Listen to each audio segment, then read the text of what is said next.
Fala pessoal, tudo bem com vocês? No vídeo de hoje eu vou falar sobre CSNA3. Não confundam, né? Porque eu fiz vídeos aí recentemente sobre CMIN3, que também é CSN, claro. Mas a CMIN3 ela está dentro da estrutura da CSNA3. Então, CMIN3 contribui aí para os resultados de CSNA3.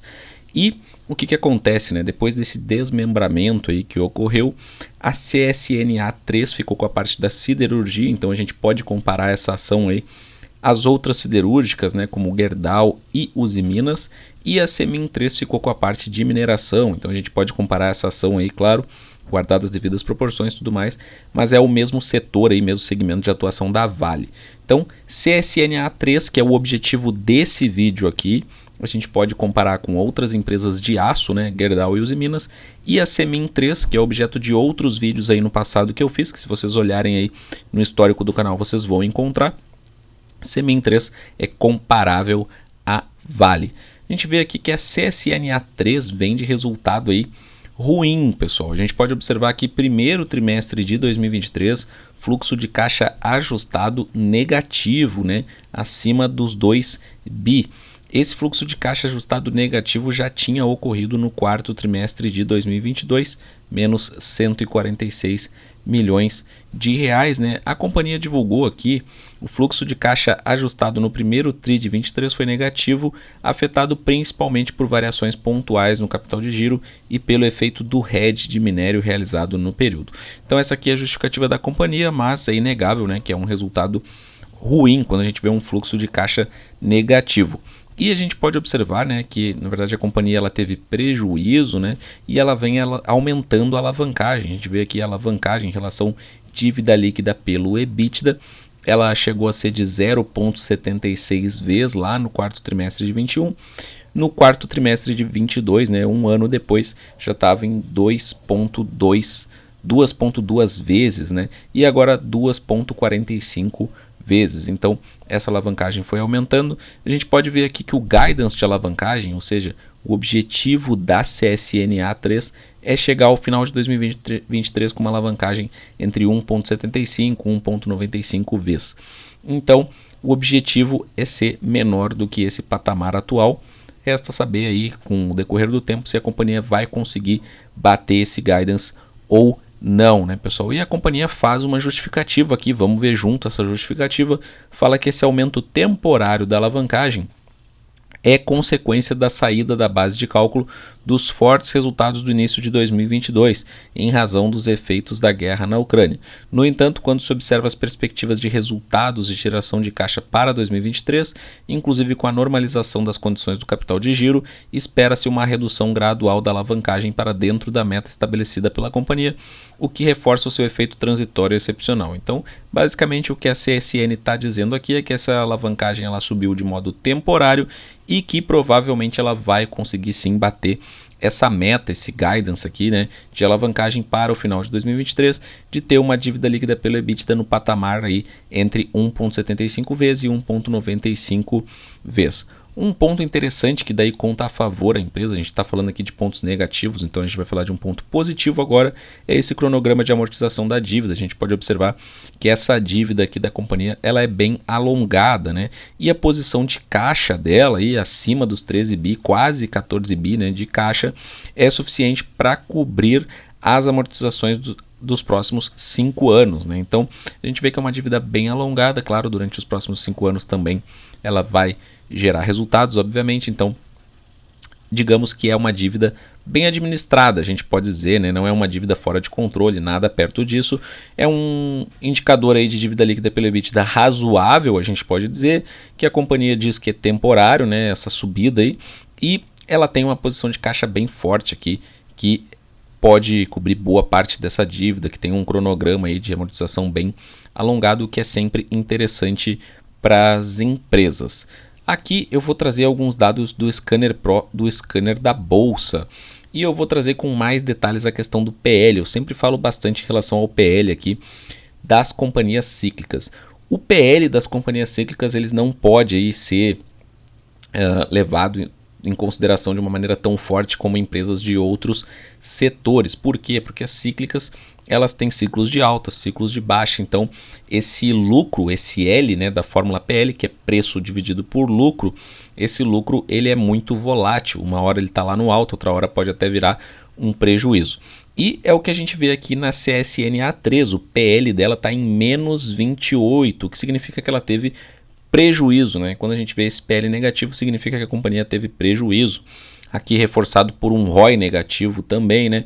Então isso aqui tudo denota aí que a companhia teve prejuízo, né, pessoal? E a gente pode observar aqui então, né, que ela está aqui cotada a R$12, então ela está mais próxima da mínima do que da máxima aí dos últimos 12 meses. Se a gente for levar em consideração a fórmula de Graham aqui, conforme a ferramenta, né, do Scanner Pro, do Scanner da Bolsa, a gente vê que o preço justo para essa ação seria algo em torno aí dos R$20, cotação atual em R$12, então haveria uma margem de segurança para investir na companhia com base na fórmula de Graham. Lembrando que essa é apenas uma fórmula, né, apenas um método aí, então a gente sempre tem que levar em consideração assim com uma cautela, né, já que existem diversos métodos aí de valuation e tudo mais.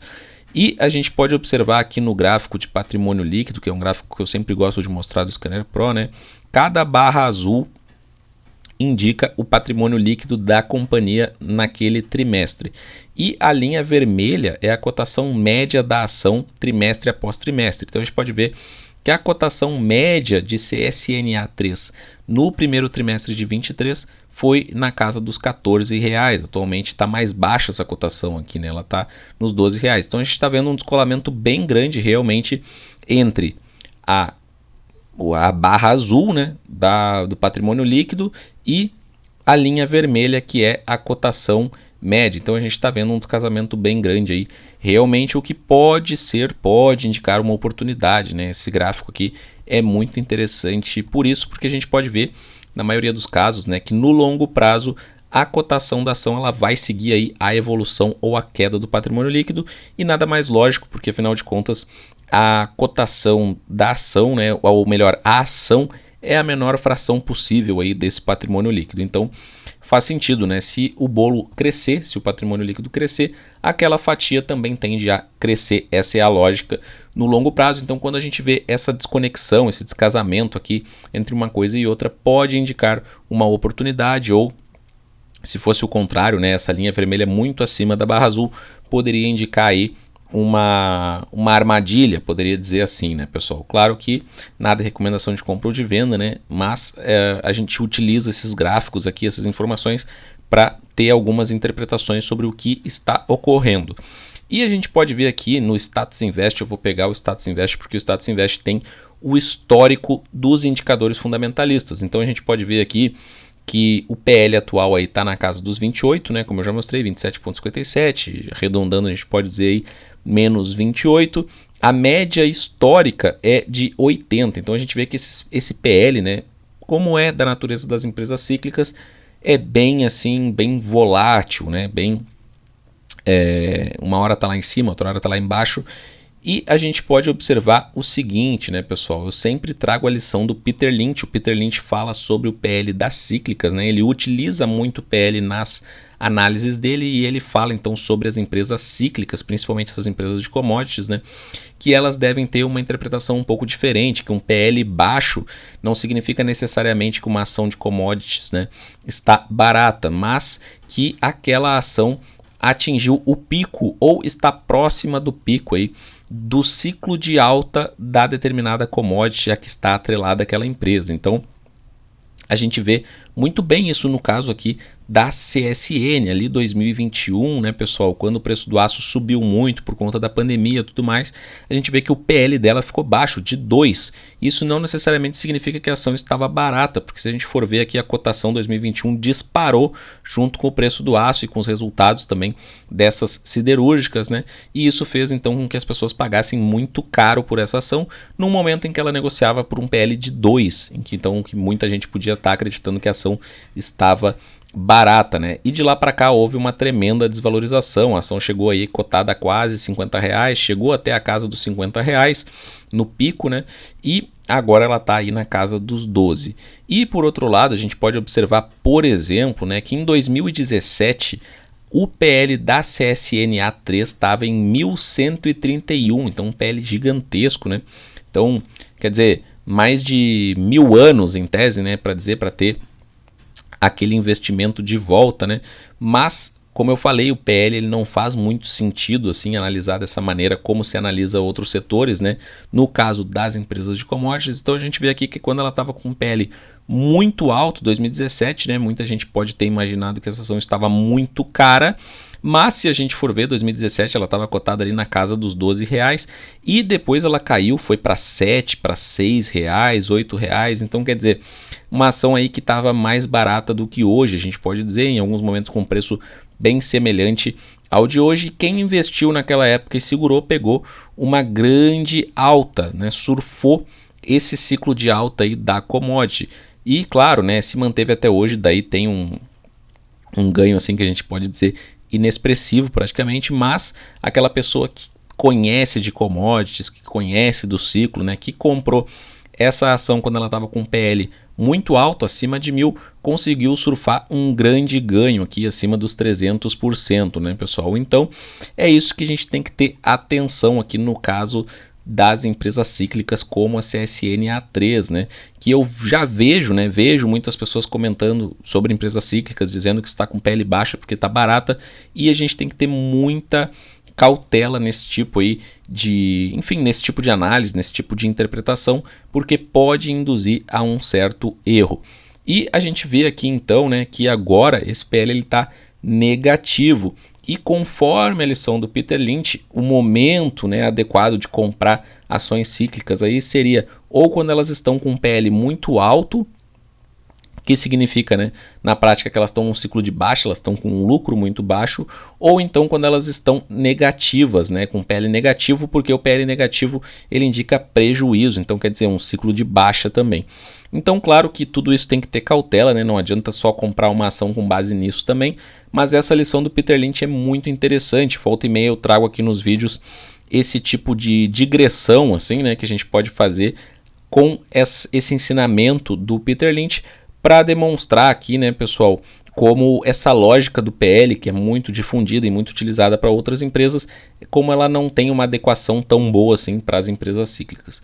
Então, pessoal, eu espero que esse vídeo tenha sido útil para vocês. Se vocês ficaram até o final do vídeo porque gostaram do vídeo, né, então deixem um like aí.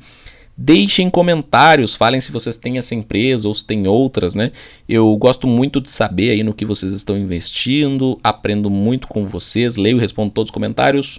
Um forte abraço a todos e até a próxima!